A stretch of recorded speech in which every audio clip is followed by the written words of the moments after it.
Hello, everyone, and welcome to episode 46 of the True Crime All the Time podcast. I'm Mike Ferguson, and with me, as always, is my partner in true crime, Mike Gibson. Gibby, what's going on? Hey, man, how you doing? I'm doing good. Good. I'm doing good. Me too. We still got to work on that, man. There's got to be something. I still like it when you say, man. Man, hey. I'm doing good. I'm rested. Just got back from Pittsburgh. Yeah, you were in Pittsburgh this week on a little business. On a little business. It was good. Good trip. In 2016, California wife and mother Sherry Papini disappeared for 22 days. When she was found, she told authorities a detailed account of being kidnapped and tortured. Years later, in a stunning twist, Papini pled guilty to making false statements about what happened to her, setting off a media firestorm. Now, for the first time, Sherry Papini is telling her side of the story and revealing shocking new information. Sherry Papini, Caught in a Lie, an ID documentary event, Monday, May 26th at 9 on ID. Set your DVR. So let's start with our Patreon shout outs. This week we have Karen Spence, Lori Johnson jumped out at our highest contributor level. We have Jorgen Valen. Jorgen. Taylor Honia. Hugo Santiago. Froggy Bar, which has caused some speculation between you and I. Wonder if they know Toad Pole. What the hell's Toad Pole? You know, froggy, toad, bar, pole. I don't know how your mind works. It would probably work better with you if I said Toad Pub. Toad Pub. Yeah. Oh, okay. Pub as in bar. Yeah. You said pole. Well, pole. You got a pole. You know, like a long pole, or you have a long bar. You know, like a bar. Oh, yeah. Okay. Yeah. So my mind works many different directions pole, at one pub. time. Yeah, those things weren't correlating in any way, shape, or form. Yeah. But Froggy Bar Froggy Bar. is either a completely made up name, Yeah, Frog Demon / K-Bar combined. a combination of Gibeonized words, Yeah. which is probably most likely what it is, Could be. or a real bar. I don't know. Or a real bar out there, which would be cool. Or Froggies. maybe it is a real person. Maybe somebody's like, Dude, you're messing with my name. It's Froggy Bar. I've been Froggy Bar since I was born. Long story. Don't ask. It's been uncomfortable all my life. In the beginning, I was Tadpole Bar, Yeah. And- I just worked my way. and now I'm Froggy Bar. Yeah.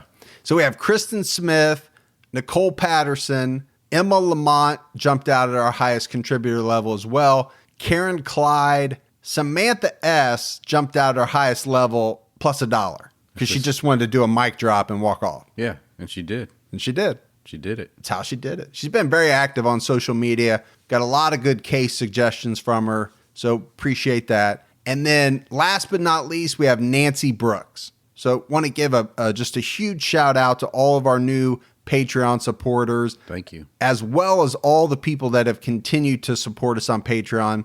And speaking of that, Gibbs, let's go back in the vault.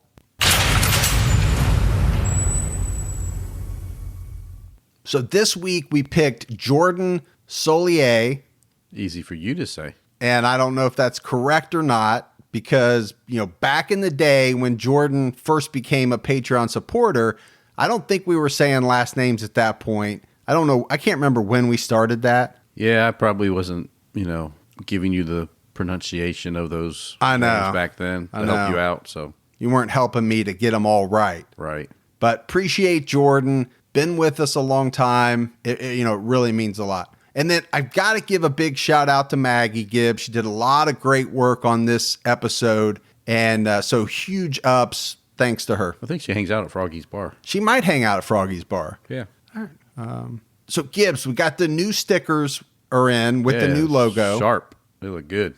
By the time this episode drops, they should be out on the merchandise website. Still waiting on the t-shirts, mugs, mouse pads, stuff like that with our logo on it. But we'll make an announcement, and those will go out as well. When you're done listening to this episode, make sure you jump over, check out True Crime All the Time Unsolved. This week's episode is on Patty Rebholz.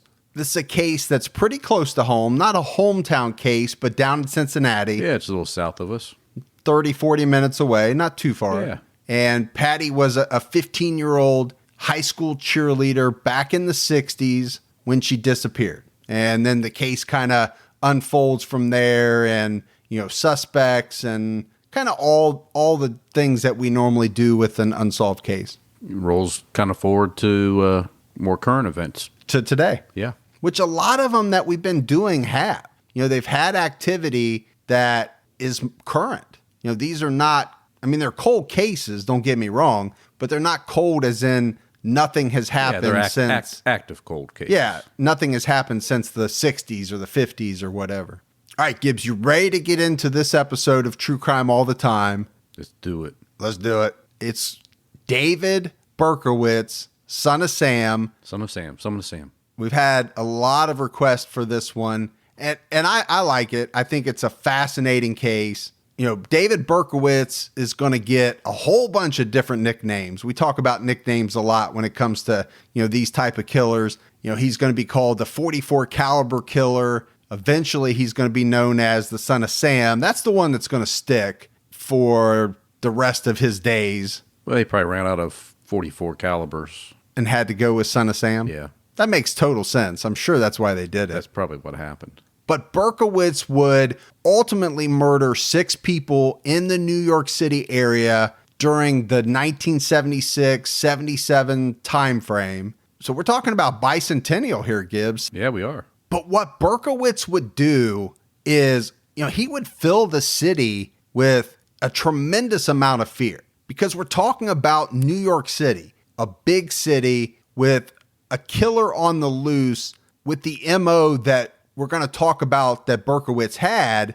It was frightening to people, and the media would help fuel this fear, and they would really play a big part in David Berkowitz becoming the infamous serial killer that he becomes. Because if you think about it, and I'm not diminishing the 6 murders at all, but number-wise, that doesn't put him in the category of some of the big timers. But you're talking New York City, you're talking an incredible media hype, and he does become kind of in that echelon of infamous serial killers. Yeah, he picks up his own momentum. Yeah, he definitely does. There's no doubt about it.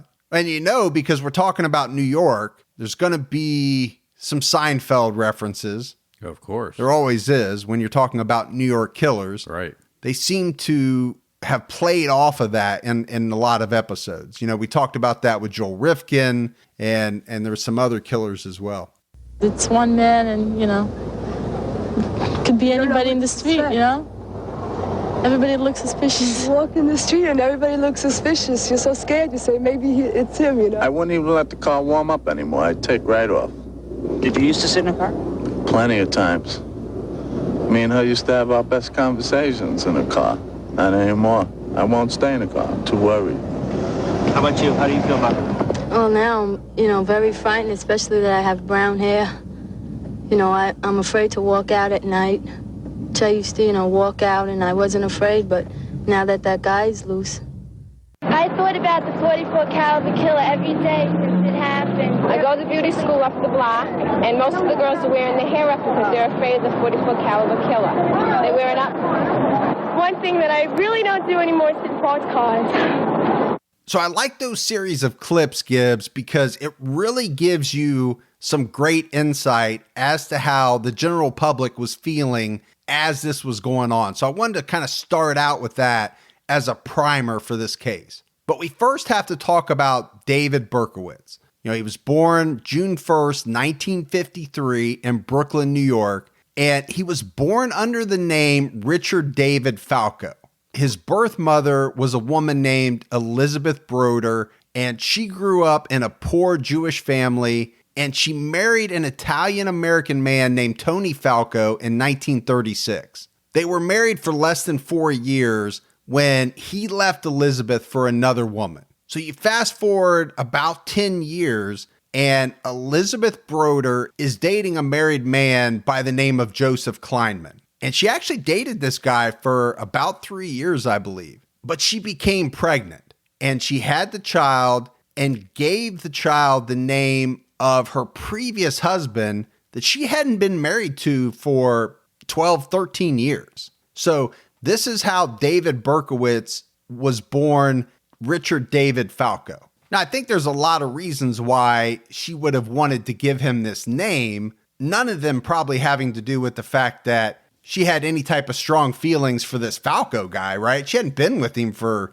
a very long time. It's probably more to the fact that she was dating a married man and she couldn't give him this guy's last name. But either way, no matter what the reason behind the name, she gives the child up for adoption just a few days after he was born. And again, that's probably due to the fact that the baby was born out of this affair with a married man. So David Berkowitz is adopted by a couple, Nathan and Pearl Berkowitz, who lived in the Bronx. They had been unable to have children of their own. They owned some hardware shops in town. And after the adoption, they changed his name from Richard David Falco to David Richard Berkowitz, essentially flopping the first two names and then giving him their last name. He was their only child. And when you talk about the childhood of David Berkowitz, it was tumultuous. Now it was said that he had above average intelligence, but he started committing crimes at an early age. He was into petty larceny. He was a pyromaniac. He liked to start fires. And we know, Gibbs, what that means in a lot of cases. That's usually a precursor for bad things to come. And a good Def Leppard song. It is a good Def Leppard song. Somebody out there, as soon as you said that, pyromania, in their head, that's the first thing they thought of, probably. They start singing those lyrics, banging those drums. Now, they have to be of a certain age, though. Yeah. That's the thing. We have a lot of young listeners who just said, who the hell is Def Leppard? They just Googled it and found that. Now they're rocking out. Yeah, with that one-armed drummer. Putting on their headband and their spandex. And what's wrong with that? Nothing, dude. I wish you wouldn't wear it in studio, but other than that, I have nothing against it. Makes me feel good. And that's all that matters. So getting back to his childhood, he's a loner. And that's never good. We talk about that from time to time. Not that it means you're going to go on to kill anybody, but a lot of times when we're talking about the background of these killers, it's a lot of the same thing. They're loners. He liked to bully people. That's not a good sign. He liked to start fires. So you've got some things kind of ticking off against him. Now, Nathan and Pearl, they spoiled David. And it's pretty hard to blame them. This is a couple who could not have children of their own. They're blessed with this adopted baby. They're going to spoil him, right? I mean, I think that's pretty natural. I don't know what that would have played into what he's going to become, but he doesn't do well in school. He gets in trouble in school a lot. And as a teenager, his adopted mother, Pearl, dies from cancer. And it was said that this greatly affected him. Apparently he was very close to Pearl, not quite as close to his dad, although he would say in later interviews that his adoptive father was a good dad. It's just that he worked a lot. He was working at these hardware stores. He wasn't around as much as Pearl was. So David was very close to Pearl. And when she died, I think that was a big tragedy in his life. His adoptive father, Nathan, would remarry. And it was said that David didn't get along at all with his stepmother. They moved to a better part of town. But later on, Gibbs, David Berkowitz is going to talk about his early childhood and say that from a pretty early age, he believed that he was possessed by Satan. I was born in 1953 in Brooklyn, New York, and taken right home to the Bronx. I was adopted right at birth by Nathan and Pearl Berkowitz, and I lived in the Soundview section of the Bronx. We lived in a small apartment in a six-story tenement building. Around the age of 5, I began to experience a lot of emotional problems, and in the struggles, I began to have various emotional and psychological problems. I was not behaving, not growing up as a normal child. There was this dark, evil, satanic pull in my life, even since I was a child. As I got older, I began to run the streets, hanging out with some of the older teenagers. I felt these urges to jump in front of cars or to jump off a walk bridge. Now, what normal child would have these kind of desires, these self-destructive things? And now I learned that this was demonic, that I was demon-possessed. And I believe that with all my heart. So at an early age, he had thoughts about jumping off of buildings, jumping in front of cars. I mean, he's basically saying he had some thoughts that were not normal, Gibbs. Not by anybody's standards. No, they're really not. Now, he's saying that as he looks back on it, he now knows that this was demonic possession. Yeah, so he can say it's that. Or, I mean, it could be multiple things, right? It could be demonic thing that he said. Or it could be something non-demonic, just people depressed. You can be depressed and want to throw yourself in front of a car or jump off a building. We're good with what he feels right now. So in 1971, Berkowitz is 18 years old and he joins the Army. Now, he doesn't go over to Vietnam, but he does serve in the United States and eventually in South Korea.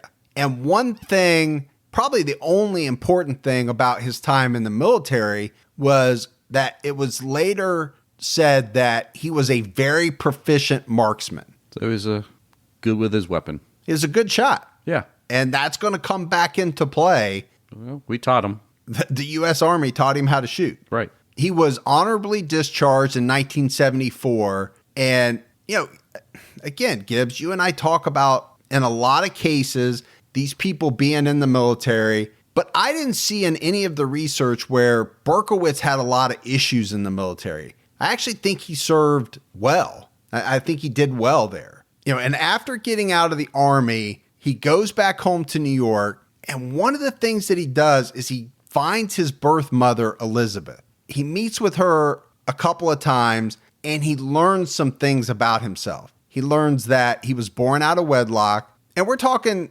1974. I think that happens a little bit more today, maybe than it did back then. I don't know the statistics. I think the stigma, Gibbs, at least from my perception, is a little different today than it was back then. Yeah, I'm not sure if it happens more or not, but I think you're exactly right. There was a stigma back then, I think. Oh, sure, yeah. In a negative way. Yeah. It had a negative connotation for somebody to say that you were born out of wedlock. Bastard child. Or you were a bastard child. That's right, yeah. But today, I think it happened, and again, I don't know the statistics. I don't know if it happens more often, but I will definitely say I don't think the stigma is there in the same way. Now you're just a bastard. There's a whole bunch of people out there saying, Gibby just called me a bastard. You bastards. Jon Snow, man. But the one thing that this did is Berkowitz finding this out, it upset him because he felt like it was a mark of shame upon him. Now, he knew he was adopted,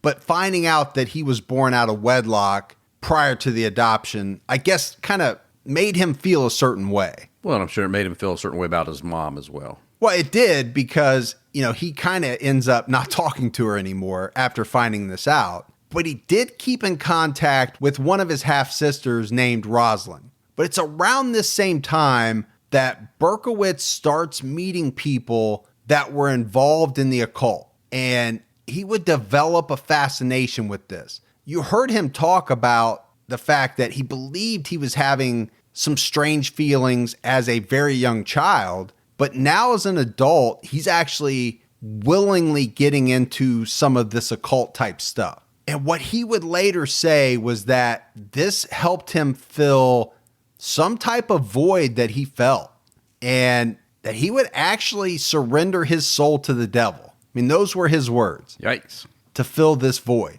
Never, ever, ever, ever, ever do that. Don't do that. Don't make a deal with the devil. Never. It's never going to work out in your favor. I can tell you that right now. Well, I mean, it worked out for the guy from, Oh Brother, Where Art Thou? What was the movie called? Brother. Old Brother? No, just Brother, Where Art Thou? Brother, Where Art Thou? Remember we met him at the intersection there, the country roads. And kind of like Crossroads. Yeah. Yeah. Play that guitar, man. Oh, I was just waiting for our first movie reference, and it was a good one. There you go. Gibby, you're a man of constant sorrow. That's yeah, there you go. But getting back to Berkowitz, so he's getting into the occult, but at the same time, he gets a job at the U.S. Postal Service. Those two things don't seem to go hand in hand, at least I'll say it that way. Yeah, interesting. And we talked about Seinfeld. So this is just a perfect place to talk about it, because there was this episode where Newman, who, obviously was a postal worker, he talks about taking over the route that Berkowitz had in the episode. And I think he even said something, Gibbs, about having his mailbag, or it was something like that. Yeah, he had his rookie mailbag. Was that what it was? His rookie mailbag? Yeah, if I remember right, because I think, Kramer was betting on what time flights would get in and out of an airport once, and he brought that up as collateral. Man, I miss Seinfeld. It's still out there. No, you can still watch it, I know, but you can't see it for the first time. I was thinking about that the other day. What if you had the power to unsee or unlisten to episodes? So if I could go back and watch Dexter again from the beginning, having never seen it, wiped it from my memory, how cool would that be? Breaking Bad, your favorite podcasts. TCAT. Start fresh all over That would just be really cool. I don't have that power, though. So we got to get into David Berkowitz's crime spree. And his official crime spree, like we said, was 76, 77. He's going to leave New York in terror, and he's going to hit the boroughs of the Bronx, Queens, and Brooklyn. Now, you heard it in that first clip about women talking about their hair. And the reason for that is because he had a preference for women with long, dark, wavy hair. And that's why you hear some of the women on the clip talking to the reporter about either cutting their hair, or a lot of them were putting them up in buns so that it didn't appear that they had long hair. This is how the hair bun began. I don't think so, but oh, okay. Maybe it was made more popular. I don't know. Most of his crime scenes are going to involve two victims, and some of these are going to be women sitting in their cars with their boyfriends. So in this respect, Gibbs got a little Zodiac action going. Yeah, sounds like it. And he's also going to taunt the police, which is very Zodiac-esque as well. And maybe it's one of the reasons why this case does fascinate me, because it has some parallels to Zodiac, which I'm fascinated by. Right. True Crime All the Time is sponsored by BetterHelp. Folks, therapy can feel like a big investment, but let's think about the state of your mind. It's just as important as your physical health. Traditional in-person therapy can cost anywhere from $100 to $250 per session, which adds up really fast. But with BetterHelp Online Therapy, you can save, on average, up to 50% per session. With BetterHelp, you pay a flat fee for weekly sessions, saving you big on cost and time. And you get quality care at a price that makes sense and can help you with anything from anxiety to everyday stress. Your mental health is worth it, and now it's within reach. I've used the BetterHelp service for years, and I love the fact that, I can connect with a therapist in a comfortable spot in my home on my laptop. With over 30,000 therapists, BetterHelp is the world's largest online therapy platform, having served over 5 million people globally. Your well-being is worth it. Visit BetterHelp.com/TCAT today to get 10% off your first month. That's BetterHelp, HELP.com/TCATT. Even the smallest step forward can make a big difference in your financial future. When you open a Chime checking account, you're one step closer to a better financial future with no maintenance fees, fee-free overdraft up to $200, or getting paid up to 2 days early with direct deposit. Making progress has never been easier. I think we've all been in that position where we've had an overdraft. Well, with Chime, you can overdraft up to $200 with no fees. That's amazing. And they have over 50,000 fee-free ATMs. Make progress towards a better financial future with Chime. Open your account in 2 minutes at chime.com/TCAT. That's chime.com/TCATT. Chime feels like progress. Banking services and debit card provided by the Bancorp Bank N.A. or Stride Bank N.A., members FDIC. Spot me eligibility requirements and overdraft limits apply. Fees apply at out-of-network ATMs. MyPay eligibility requirements apply. Credit limits range from $20 to $500. $2 fee applies to get funds instantly. Crime checking account required. Go to chime.com/disclosures for details. But David Berkowitz would later state in his own words that his crime spree actually started in December of 75. And he stabbed 2 women with a hunting knife, one who was never identified, and the other victim was named Michelle Foreman. And after he stabbed these women, he switched to using a handgun. And this is probably one of the reasons why this crime was not connected to what he's going to later do. Right. Because we said he's known as the 44 caliber killer. Yeah. He wasn't known as the hunting knife stabber killer. Must have been too personal for him.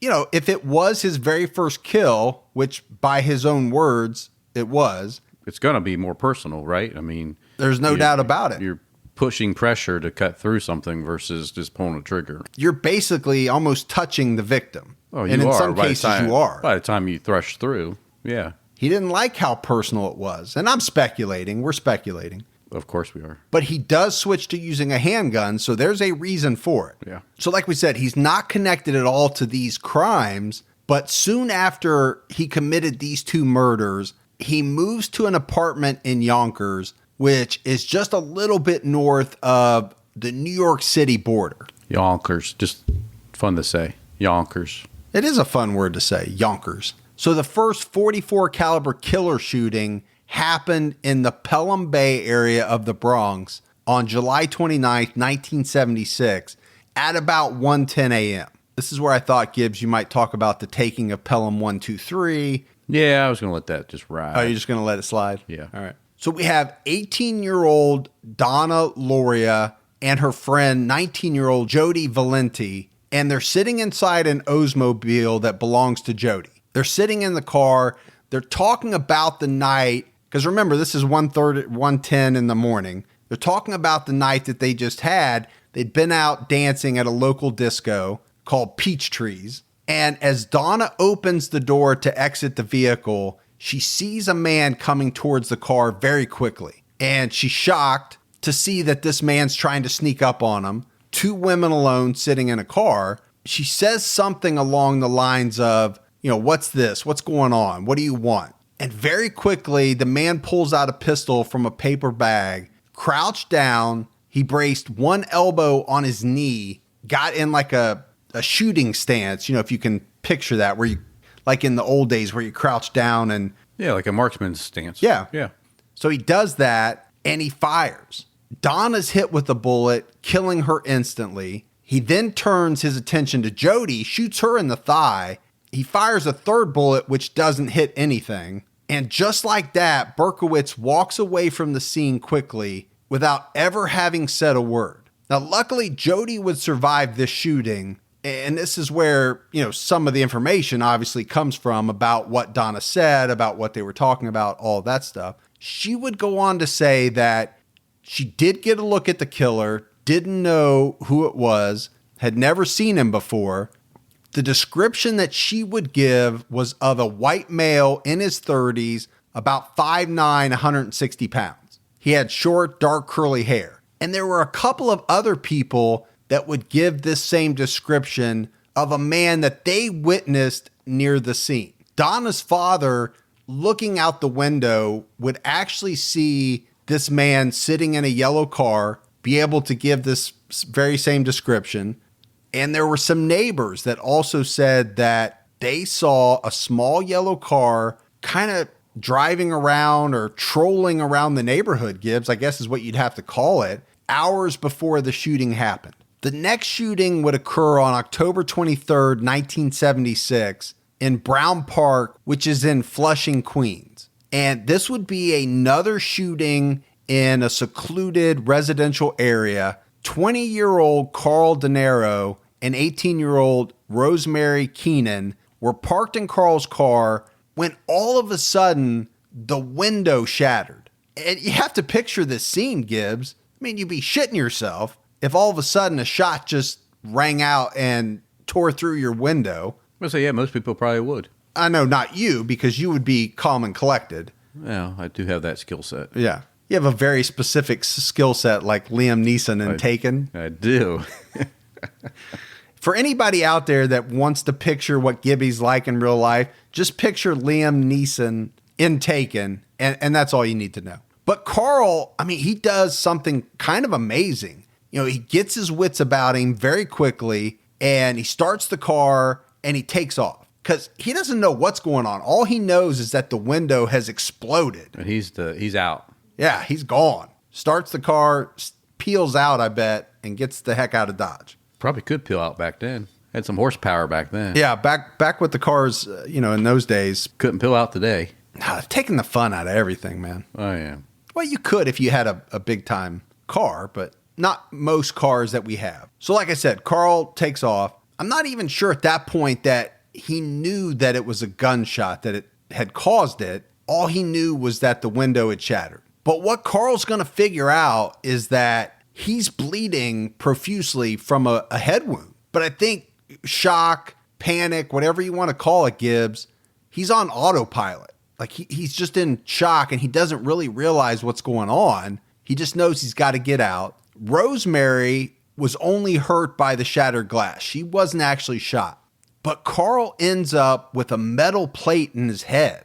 This is how serious the gunshot wound is, because they had to replace a chunk of his skull. That's pretty serious there. Now, what we haven't talked about is 44 caliber is no joke, right? I mean, you get shot with a 44 caliber, it does a tremendous amount of damage. Hence the hole in the skull. Yeah, I mean, that's how that you get that. Now, neither one of them had seen who had shot at them. Like I said, they didn't even really know it was a gunshot right at first. But they both survived. Police are able to pull some bullets from the car, but they were pretty deformed, and they're not able to do a lot with them ballistically. But what they are able to tell is that these are 44 caliber bullets, and we know that's going to be a huge factor later because we're talking about the 44 caliber killer. Yeah.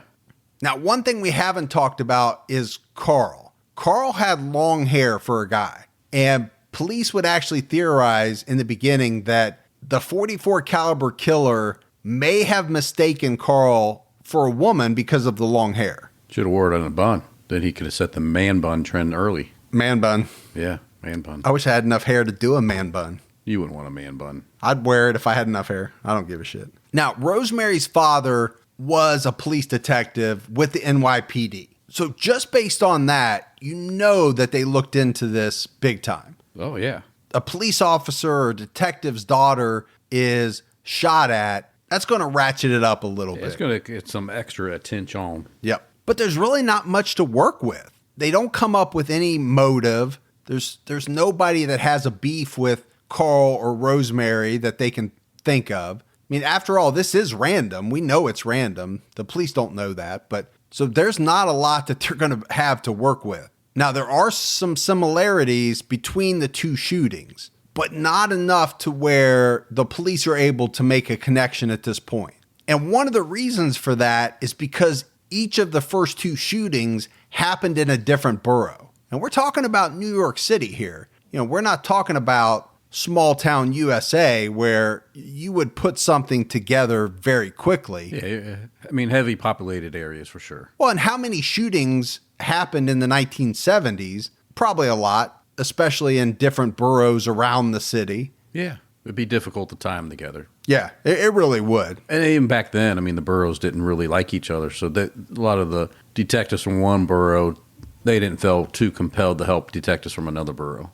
I didn't know you were such an expert on boroughs, NYPD politics and boroughs. And yeah, I've seen some TV my day. Brooklyn Nine-Nine. Brooklyn Nine-Nine.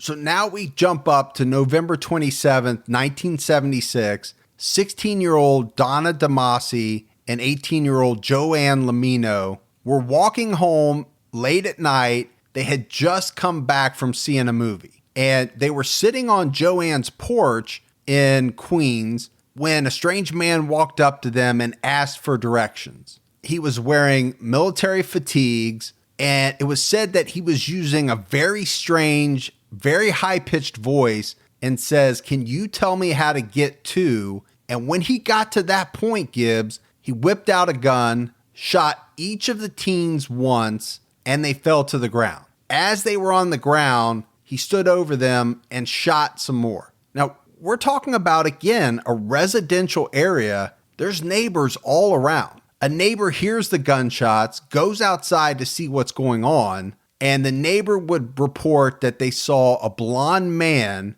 rush by with a gun in his left hand. So emergency personnel get on scene. Donna is shot in the neck, but she would survive this.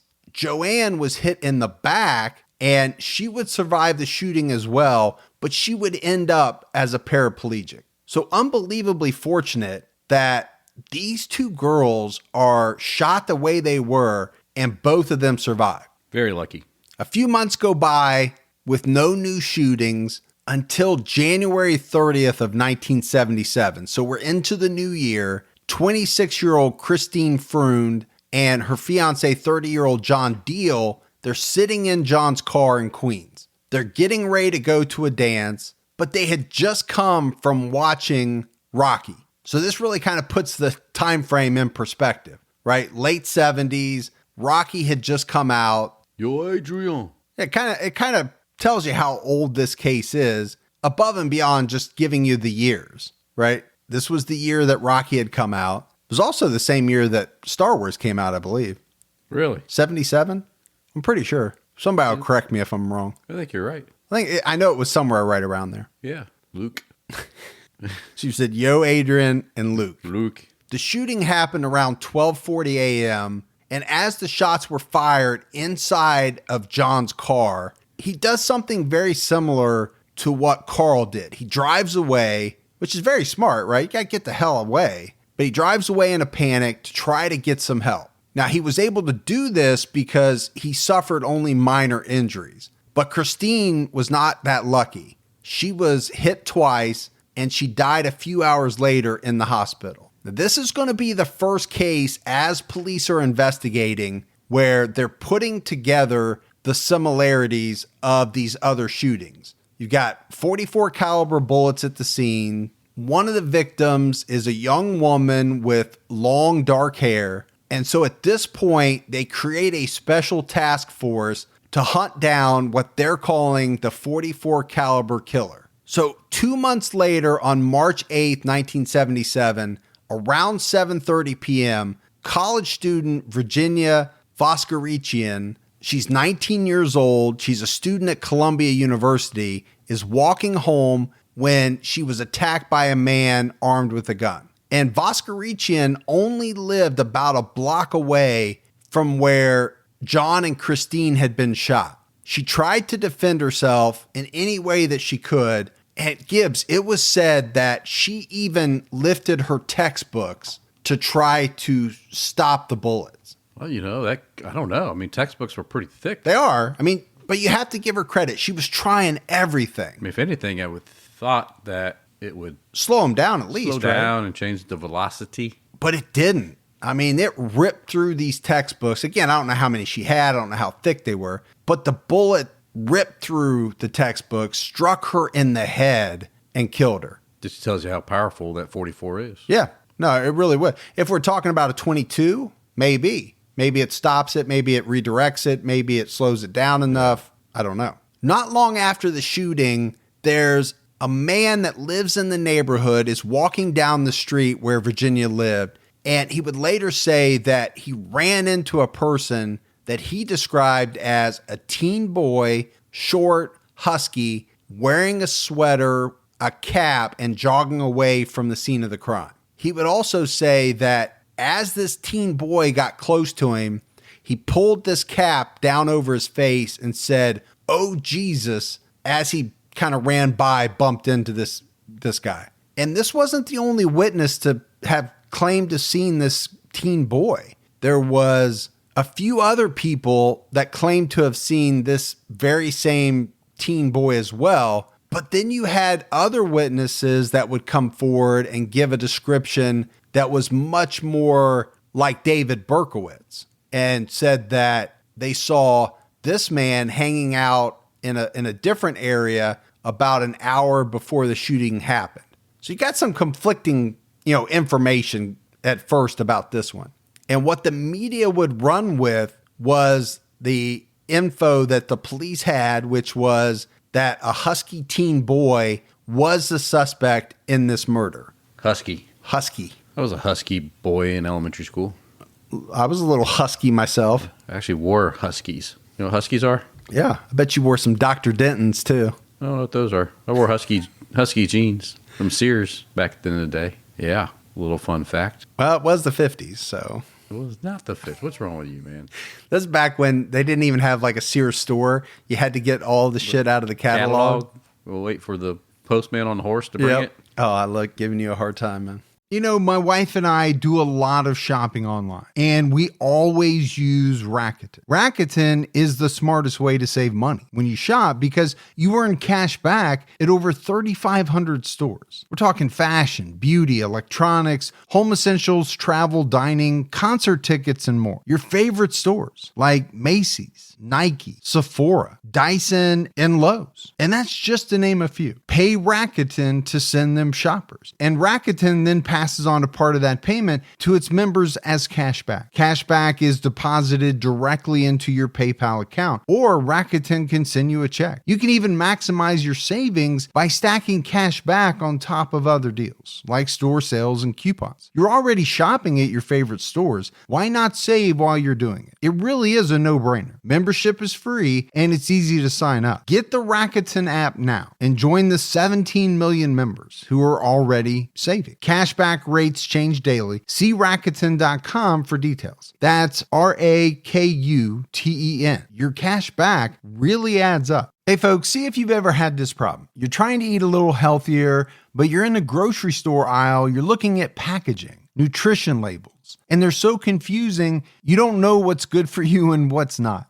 Well, this is why I love Thrive Market, my go-to online grocery store for getting all of my healthy essentials delivered, and I don't even have to leave my couch. Finding better options for the whole family is easy with Thrive Market's Healthy Swap Scanner. Just scan a product, and it instantly recommends healthier swaps. This is how my wife and I found our new favorite snack, IQ bars. Sometimes I eat one in the morning with my coffee, sometimes just later on in between meals. They also have so many on-site filters that make it simple to shop by the needs of everyone in the family. Maybe you have someone who needs gluten-free food, somebody that has a peanut allergy. Well, no more scouring ingredient labels when you can just filter it all on Thrive Market. My wife and I often use the high-protein filter to stock up on things like Sieti chips. Ready to make the switch? Go to thrivemarket.com/TCAT for 30% off your first order, plus a free $60 gift.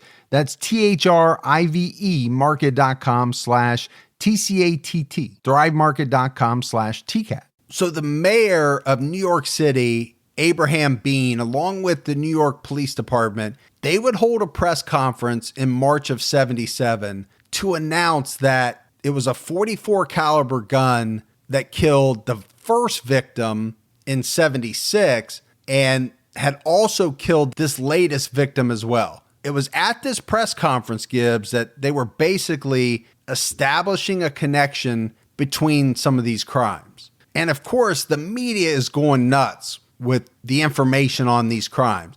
The New York Post, the New York Daily News, I mean, they're selling record copies of newspapers. And it was also said that they're reporting these crimes in very graphic detail. And it wasn't just New York. I mean, these stories started to get picked up, across the country and across the world because it's happening in New York. It's a big deal. And it's just a month after this press conference, April 17th, 1977, 3 a.m., 20-year-old Alexander Esau and 18-year-old Valentina Suriani, they're sitting in her car outside of her home in the Bronx.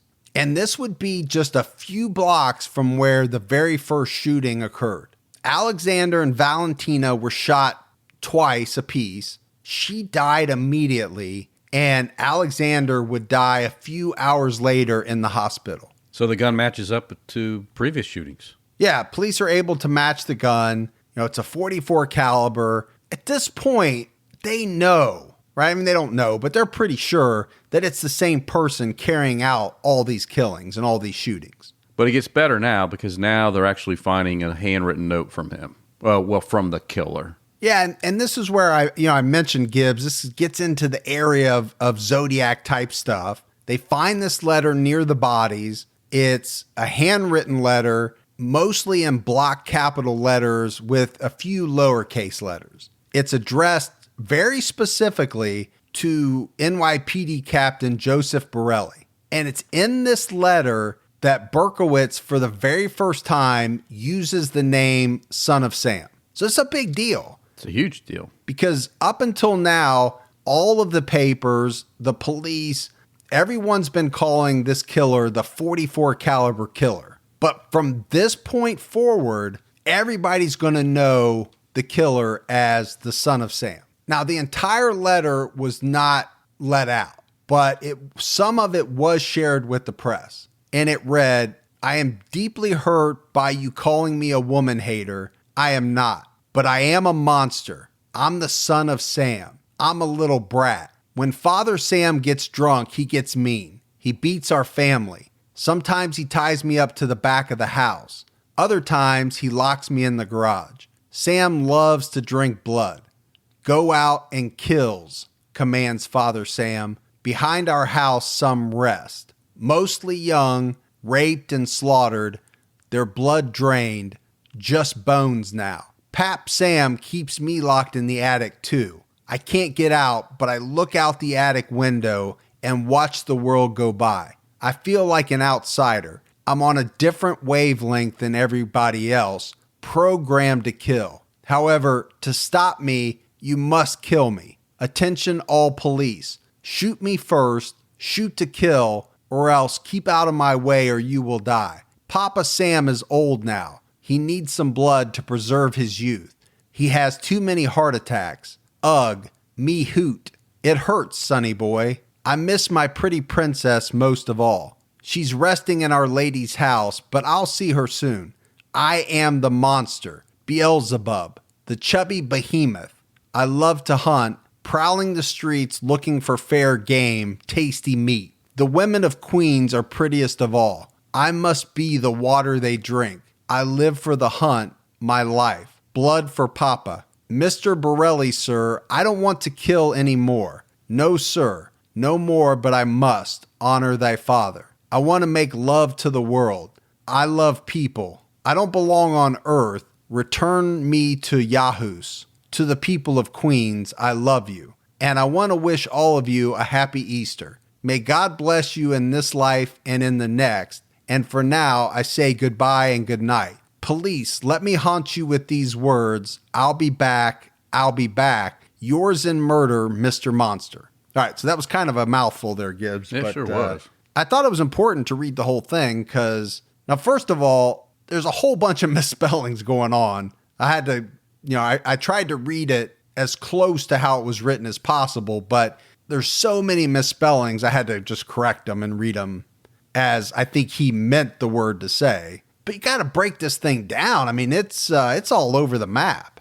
I mean, at first glance, you would read this and say, this is not a sane person. This is not a person with good mental health. So the very first communication by the killer to police, and this is what they're reading. I mean, they had to have been floored trying to make sense of this. And, they do have professionals look at this, psychiatrists, psychologists, all kinds of different people. And they do release a profile on the suspect, based on the crimes that have occurred, based on this letter. And they describe the killer as neurotic, possibly suffering from paranoid schizophrenia, and someone who thought he was the victim of demonic possession.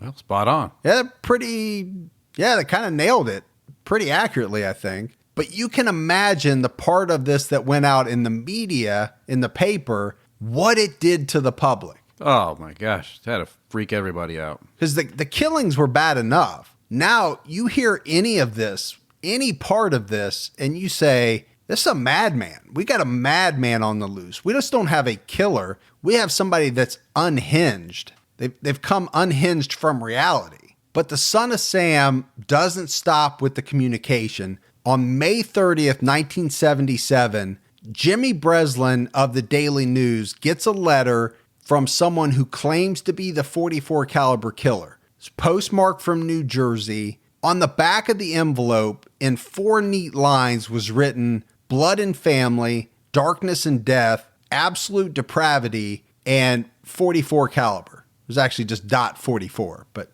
the letter was signed Son of Sam. And this too was a very strange letter. I mean, it had sketches. It had a lot of strange symbols. It talked about the 1-year anniversary of the first shooting.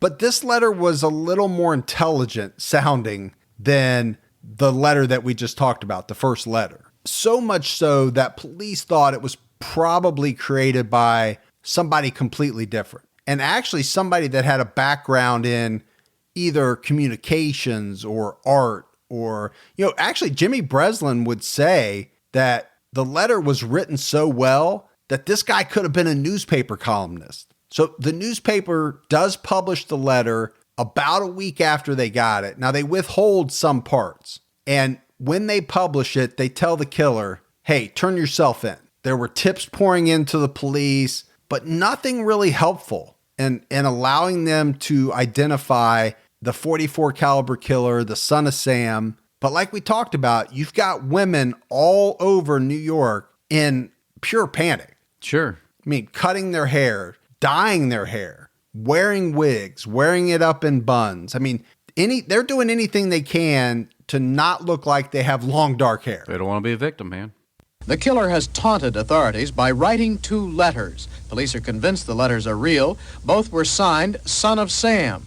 One was left for police. The other was sent to Jimmy Breslin, a widely read columnist for the New York Daily News. Here the killer says, Mr. Breslin, sir, don't think that because you haven't heard from me for a while that I went to sleep. No, rather I am still here, like a spirit roaming the night, thirsty, hungry, seldom stopping to rest, anxious to please Sam. I love my work. Now the void has been filled. At the end of the letter, the killer wrote, not knowing what the future holds, I shall say farewell, and I will see you at the next job. Or should I say, you will see my handiwork at the next job. Remember, Ms. Loria, a reference to the first victim, thank you. Then, before adding some footnotes, he signed, in their blood and from the gutter, Sam's Creation 44. That's some scary shit now. Yeah. But I think the one thing that you can take away from what he read versus the letter that I read sounds much different, right? That second letter sounds well put together. Whereas the first one that I read was hard to read. It was all over the place. There was so many misspellings. The way that it was composed was almost like it was somebody with of a very low intelligence. Another shooting would occur on June 26, 1977. 20-year-old Sal Lupo and 17-year-old Judy Placido had left a disco in Bayside, Queens, and they were sitting in a parked car when all of a sudden gunshots rang out. Sal was shot in the arm. Judy was shot in the temple, but both of them survived. Wow. She's really lucky. She is really lucky. I mean, you get shot in the temple and survive that. And what's very eerie is that it would come out later that they had been sitting in the car talking about the Son of Sam case right before the shooting happened. That's spooky, freaky. Neither of them saw the attacker, but there were some witnesses here again. And they said they saw a dark-haired man in a leisure suit. What's a leisure suit? I think Sopranos, maybe. Tracksuit. Oh, tracksuit. You know, like Sopranos, like mobster. But like velour? Yeah. Yeah. That's what I'm thinking. Pretty comfortable. I know. You got a bunch. I know. So they saw this guy in a leisure suit running away from the area. They even saw the car that he got into. And on top of that, they were able to give a partial license plate number. That's good. So you got some good stuff, but not enough to nail it down. Any lead's a good lead. Well, I would agree. That's what we always used to say. When you were on the force? When you were on the special task force? With my special set of skills. So it's just a little bit over a month later, and this is going to be the last shooting by the Son of Sam. It's July 31st, 1977. Stacy Moskowitz and Robert Violante, they're sitting in their car. They're doing what kids do sitting in their car. You know, they're kissing, they're being affectionate. When all of a sudden, a man shows up just feet away and opens fire into the car. Now, both Stacy and Robert were shot in the head. Stacy died at the hospital. Robert survived. He ended up losing vision in one of his eyes and had limited vision in the other, but he survived this shot to the head. Well, that's amazing. I hate the fact that he's got the issues that he has because of it, but like you said, at least he survived. And well, I think it's amazing that as many people survived direct shots to their head as did. Well, yeah, especially since he was using a large caliber weapon. Yeah, it's amazing. Really, it is. It's horrible that Stacy died, but it is amazing how many people survived direct fire to their head. But this crime would be the one that had more witnesses than any of the others. There was a witness who saw the shooting happen in his rearview mirror. He got a good look at the suspect, and he said that what he saw was a man with a blonde wig. So he was able to see this guy good enough to say that he's wearing a wig. Another woman was sitting with her boyfriend, and she also said that she saw a man wearing a cheap wig get into a car and drive away. She was able to give a partial plate as well. There was a couple of other people that saw the man get into the car and drive away, and they all said it was a yellow car. We are distributing today the new composite drawing of the 44 killer, provided based on descriptions provided by witnesses to the shooting on July 31st. The description is as follows. Male, white, 25 to 32 years old, 5'8 to 5'9, 165 to 175 pounds, good athletic type build, clean shaven, dark almond-shaped eyes, dark wavy hair, sensuous mouth, high cheekbones. His clothing consisted of a blue denim jacket, a matching blue denim pants, slightly flared. A shirt was bluish gray Kiana with small kidney-shaped designs spaced 3 inches apart, and his shoes were blue denim deck shoes with narrow white band. The composite was provided by one witness. The description was supplied by a number of witnesses. I think I've heard your friends, your buddies, talk about you with your sensuous mouth. Oh, I was going to say, we can't let that go. This guy says almond eyes, first of all. Yeah. That cracked me up. And then he says he has a sensuous mouth. What kind of description have you ever seen where it said the perpetrator has a sensuous mouth? Now, in the South, it would say has a purty mouth. A purty mouth. That's what it would have said. Yeah. If we'd have been in the South, but we're in New York, so they said sensuous. Sensuous. So they distribute this description, and it's sometime later that a resident of the neighborhood where the shooting occurred comes forward to police. I believe Gibbs that she was scared because it took her a while, maybe as long as a week, to come forward. And she would tell police that she saw a man remove a parking ticket from a yellow car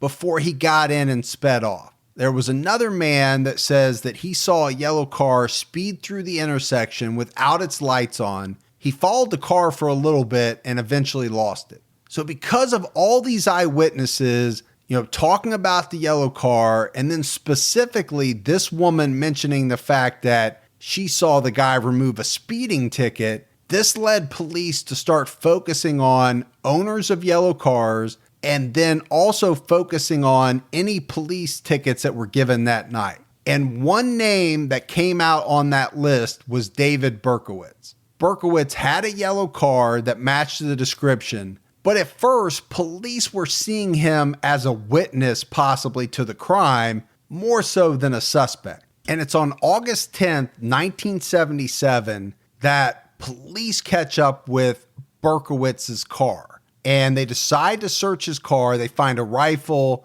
they find a bag full of ammo, maps related to the crime scenes, and an unsent Son of Sam letter. So a bunch of incriminating stuff. It's a good find. Yeah. They know they got this guy, and they're waiting for him to leave his apartment because at this point, they don't have a warrant. And essentially, they've searched his car without a warrant. So that's why they're waiting for him to come out. They never actually do get the warrant, But they surround Berkowitz as he leaves his apartment, and they find that he has a .44 caliber gun inside of a bag on his person. And it was said, Gibbs, that when they caught up with him on the street, when they surrounded him, Berkowitz said, "Hey, what took you so long?" It was almost like he could not believe that he hadn't been caught yet. Can you imagine being those police officers, hearing him say that? No, because, I mean, first of all, you're arresting the most wanted man in the whole city at this point. Yeah. And then he acts like it's probably nothing. Yeah. Saying, "Hey, what took you so long?" Yeah, where you guys been? The past year, the people of this city had seen many faces of the .44 caliber killer in a series of police composite sketches. Not one of his victims saw the son of Sam smile. But as David Berkowitz was led into police headquarters early this morning, he broke into a macabre grin. For everyone else in police headquarters, there was good reason for good cheer. The police were convinced they had finally bagged the son of Sam. The infamous .44 caliber Bulldog revolver found in his car was rushed to ballistics. Within hours, the experts were sure it was the same weapon used to kill Stacy Moskowitz. So Berkowitz is arrested. They're doing ballistics on his gun pretty quickly. They're fairly sure it's the same gun that killed Stacy Moskowitz. You can hear the reporter say that. They're interrogating Berkowitz at the station for about 30 minutes, Gibbs, when he confesses. So it's not like they had to break him. They basically barely started the talk, and he confessed to all the murders, adding that he wanted to plead guilty for these crimes. But this is where some of the strange things start to come out, because he tells police that one of the main reasons he killed these people was because the neighbor's dog demanded the blood of pretty young girls. So this is where we get into the whole origination of the son of Sam, because the Sam mentioned in the letter was an old neighbor of Berkowitz by the name of Sam Carr. And what David would say was that it was Sam Carr's dog Harvey that was possessed by a demon and was telling him to kill these people. You talk about what it would be like to have arrested Berkowitz. Imagine what it's like sitting in this interrogation room, hearing him say that he's taking his orders from a dog named Harvey. That's bizarre stuff, man. It really is. Really, seriously. We've talked about a lot of killers on this podcast. There have been killers that I think were imbalanced. There are killers that I think have tried to make the police think they were crazy, for lack of a better word. But then there are some that I truly believe have serious, serious mental health issues. And I believe David Berkowitz is one of those. Herbert Mullins, the other one that comes to mind. I don't think there's any doubt that, at least in my mind, Gibbs, David Berkowitz had a litany of mental health issues. So this is where he got the inspiration for the nickname Son of Sam. And because of all of these outrageous things that he's talking about, he ends up getting evaluated by a whole plethora of mental health professionals. But he's ultimately determined to be fit to stand trial. But there is more to talk about as it relates to Sam Carr and Harvey the dog that apparently inspired Berkowitz to kill. And some of this information that would come out later would actually show that police had the name David Berkowitz long before he committed his last murder, because the Carrs had complained to police a number of times. At one point in the middle of the murder spree, they had called the police about a letter that they received in which the writer was complaining about their dog making too much noise. The dog was barking way too much.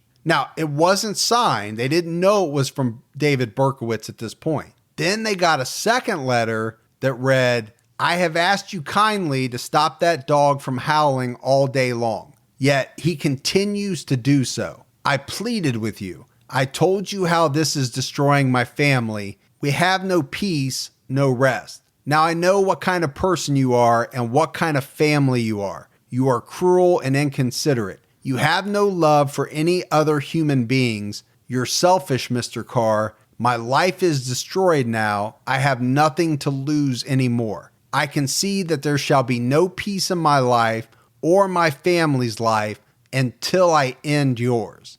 Can you imagine getting that letter? No. Wow. I mean, I'd be drinking Jolt Cola and sitting in a chair with every gun I owned. Don't you kind of do that now? Sometimes. Yeah. Sometimes. 10 days after Sam Carr got this letter, he heard a gunshot and he goes out into his backyard to find his dog Harvey shot, bleeding. Now, luckily, they got Harvey to the vet and they were able to save his life. But after this incident, the Carrs called police again. And at this point, the police paid a little more attention, taking the letters and starting an investigation. And then you had a neighbor to Berkowitz who lived in the same apartment complex as him named Craig Glassman. And Glassman called the police to report a suspicious fire at that apartment complex where they both lived. At one point, he even handed over some letters to police that Berkowitz had written to him in which David claimed to be a killer. And this is why I say, Gibbs, I think there was some evidence that maybe the police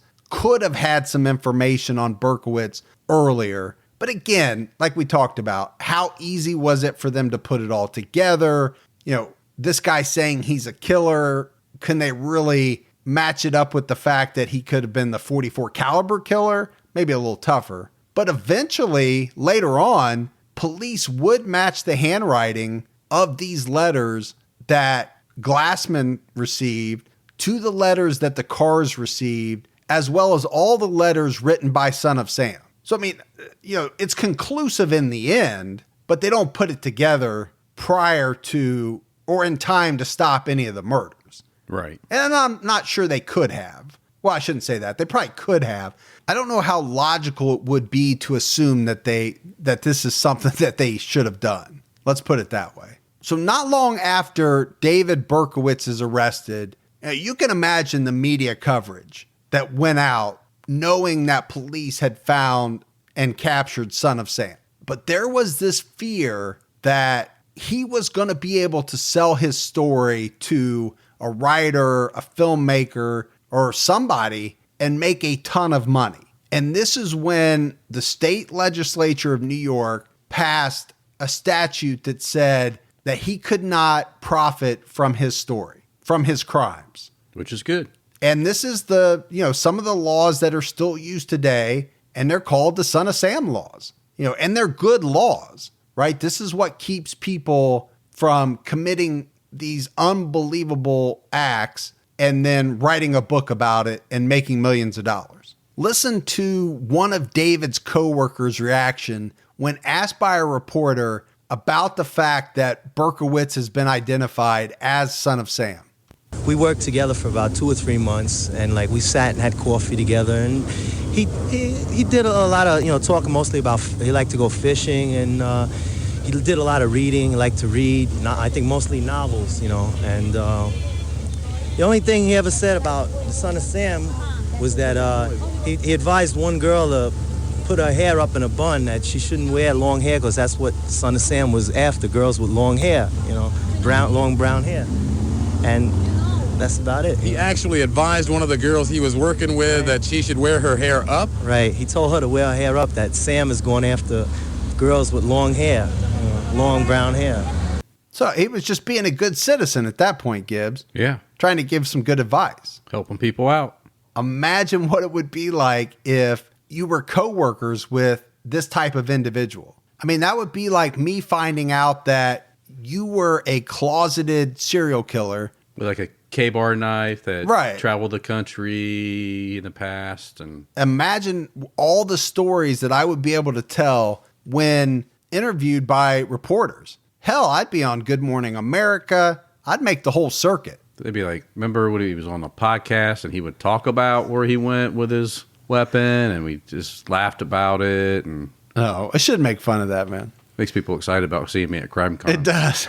Unless I find you first. So David Berkowitz would plead guilty to all 6 murders, but he also pled guilty to a whole bunch of fires that he had set around the New York City area. Apparently, and I saw numbers, like very high numbers. Apparently he was this arsonist too. Now we knew he was as a kid. He was, like you said, a pyromaniac. he liked to set fires.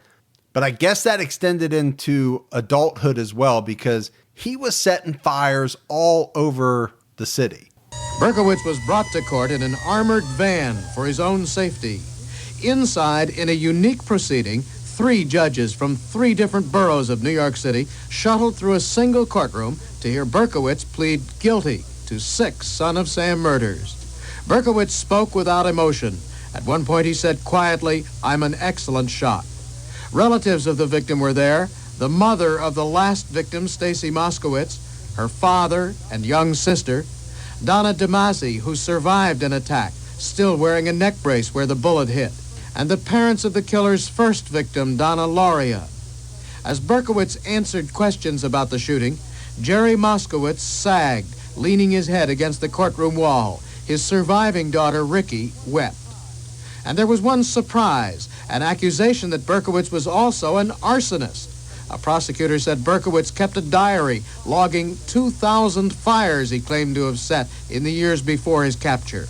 I told you it was a big number. That is. That's a huge number of fires. And it's funny, 2,000 arsons. But that's not what he's known for, No, he'd be a hell of an arsonist if that's all he ever did. Yeah. So Berkowitz was sentenced to 25 years in prison for each of the 6 murders to be served in Attica. Attica. Yeah. You knew that was coming. But during the sentencing, things got a little dramatic when he tried to jump out of a 7-story window. I wonder, so it was like he was running at it, and it was one of those anti-breakable, so like he hit it and he bounced back. Yeah, I don't have the full details on it, but suffice to say he didn't make it, right? He didn't make it out the window. I'm sure they got to him. Or, like you said, he bounced back in a... that would have been great. In a comedic... Yeah, like a Jim Carrey kind of a way. Yeah. Yeah. That seems fair. David Berkowitz, Jim Carrey. Seems like a good, correlation. In 1979, Berkowitz held a press conference where he announced to the world that all of these claims he'd made of demonic possession were all made up. He ended up meeting with a court-appointed psychiatrist whom he told that he had long thought about murder as a way of revenge on a world that he felt had hurt him. So we're not talking demonic possession now. We're talking about him being upset about, the world kicking him, keeping him down, him being upset about not doing well with women. That came out. So this is where, he's seeking out pretty young women as his victims. It's all about getting even, getting back at all the women of the world that had either turned him down, spurned his advances, whatever you want to say. Right. Which to me makes a lot more sense than demonic possession. I got to be honest with you. Now, he was attacked in Attica in 1979, and somebody slashed his neck. And I mean slashed it. If you ever see interviews of him, he has a huge scar that runs, down one side of his neck. It needed 50 stitches to close it up. Wow. But he never ratted on the person that did this to him, which is probably a good thing, because the minute you rat, something worse is going to happen to you in prison. Then they're actually finished the job. Yeah, they'll probably just finish you off then. But he would actually go on to say that he was glad that this happened to him because he saw it as the punishment that he deserved. Now, again, I don't know what's right, what's true, what's bullshit coming out of this guy's mouth. I don't think anybody does, because he's made all kinds of different statements. He's done a number of 180s. And in 1987, he would do another one and announce that he was now an evangelical Christian. Oh, he's been saved. He's been saved. He's seen the light, Gibbs. And he says that he wants to be called now the Son of Hope instead of the Son of Sam. He would go on to write his memoirs, and he released a video in 98. He released a book in 2006. Now, he can't make any money from these books, but if he's putting on some kind of act, it's a heck of an act, because he's full bore now into this, Christian lifestyle, and has been for 30 years. I mean, there's a number of videos out there every time that he gets interviewed now. So it seems pretty genuine to me. I'm always leery about it because you and I have talked about it before. Everybody seems to find God in prison after they've done horrible things. But I will say with this guy, it does seem like more than an act, more than trying to get paroled. Because we're going to talk about it. He's not actually trying to get parole. And that's one of the reasons why I say it seems to me to be more than just an act. In prison, he's part of some type of ministry, helping troubled inmates as a counselor. Now, the Son of Sam case was actually reopened for a short time when people started talking about the idea of not believing in the theory of a single shooter, which seems strange to me. All the evidence and everything seems to point directly at David Berkowitz and nobody else. But there were some people that thought he had not acted alone. They thought that he was connected to some of these satanic cults and that they had been involved in some of the shootings. Well, I definitely think it just could have been a single shooter. Oh, I totally believe it was. Yeah. But I think it was back in like late 90s. They reopened it for a little while and took a look at it, but there was no new charges that ever came to light. And you would have heard about it from some of the folks that were witnesses. Yeah, nobody could have ever. And you would have heard about it from people involved. Yeah. You and I both know nobody can keep their mouth shut. Right. And if there was 2 shooters, I think they wouldn't have had, 7 injured people. I think you'd had more dead. Yeah. Is that what you're saying? Absolutely. Yeah, I think you're right. So we talked about parole, and Berkowitz came up for parole in 2002, and he actually asked that the hearing be canceled. He thought that he should not get out. He should stay in prison, deal with his punishment. Now, he would have got rejected anyway, and he did. So, you take that with a grain of salt. They were not going to parole David Berkowitz in 2002. But he gets a parole hearing every 2 years, just like everybody else. But it's said that he usually skips the hearings. He doesn't even go. And that's why I said it's not like he's actively trying or campaigning to get out. Now, he probably knows he has a snowball's chance in hell of getting out anyway. Now, in 2016, just last year, he actually did go to his parole hearing, and he told the parole board that he had improved himself while he was in prison. He said he was no longer any type of risk at all. And apparently he has been kind of a model prisoner. His attorney, at least that's what his attorney said to the parole board, but they still denied his parole. He got rejected. And again, I don't know if this guy will ever get out. I don't know if he should get out. I will say it does seem like whether it's an act, whether it's real, I kind of lean towards the side of it being real. I do think he has turned his life around somewhat, but it doesn't change the fact that, he killed 6 people, injured a bunch more. And it doesn't help him. I mean, he's tied into such pop culture, and I mean, he's like him and Manson. I can't see either one ever getting out. And I think that's a good point that you bring up. Take his crimes and then take all the notoriety away. Does he have a better chance of getting out? Maybe. All right, Gibbs. So that's the case of David Berkowitz. Son of Sam. Son of Sam. One of those cases that, like you said, kind of fits into pop culture. I mean, they've made movies about, I think it was called Summer of Sam. I think it was, yeah. It was a movie that they made about him. There's been a lot written about him. And he's always, like you said, he's always injected, into different... Yeah, whether it's Seinfeld or other shows, books, it's just kind of a pop phenomenon. More so than somebody that just goes out and kills 6 people. Yeah, I'm sure there was worse. And I'm saying just. I'm not making light of it. But I'm sure there was somebody, that did kill 7, 8 people. We've profiled many people that did much worse things, but they're so less well known than David Berkowitz. Right. Again, New York City, the media, the way everything went down, that's just kind of how it happens. Yeah, it was definitely a panic.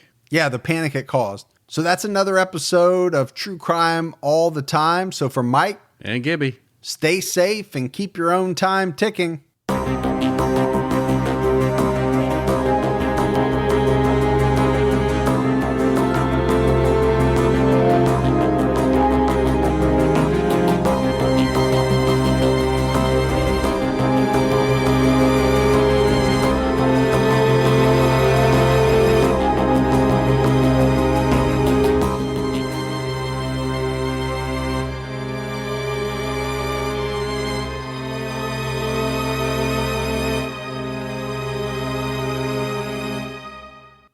Shopify's point of sale system helps you sell at every stage of your business. Need a fast and secure way to take payments in person?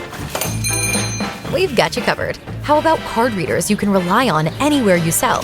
Thanks. Have a good one. Yep, that too. Want one place to manage all your online and in-person sales?